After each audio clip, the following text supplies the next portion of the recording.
Agencija za kmetijstvo je letos kmetom izplačala 267 milijonov subvencij. Največji del predstavljajo neposredna plačila, kjer je kriterij velikost zemljišč. Sledijo še proizvodno vezana plačila, denimo za pridelavo na sonoraven način. Subvencije je prejelo dobrih 53 tisoč kmetov. Največji delež prejme do 5 tisoč evrov, petina med 5 tisoč do 100 tisoč evrov in najvišja izplačila rezervirana za peščico največjih igralcev v kmetijstvu.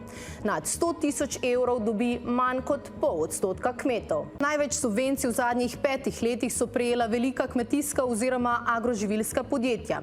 Na vrhu je PP Agro v lasti Perutnine Ptuj s 13 milijoni evrov, sledi Panvita z 12 milijoni, kmetijsko gospodarstvo Lendava z 9 ter Žipo Lenart in Jeruzalem Ormož. Če potem razdeliš nazaj pridobljene subvencije na enoto proizvoda, ki ga mi proizvedemo, mi dobimo manj subvencij na enoto proizvoda, kot ga dobi tisti majhen proizvajalec. Da je naša investicija 10 milijonov, pa dobimo samo, ne vem, možnost 2 ali pa 3 milijone, kar je 20 ali 30%, je to manj kot pa nekdo, ko izvede milijon ali pa pol milijona investicij, pa dobi, ne vem, 60 ali 70% tega. Kako to komentirajo na agenciji, ki subvencije izplačuje? Dejstvo je, da največja sredstva v okviru zbirne vloge prejemajo velika podjetja, vendar je potrebno povedati, da so tudi tu omejitve, in sicer pri plačilih za območje z omejenimi dejavniki torej pridejo razredi odstopanja oziroma znižanja plačil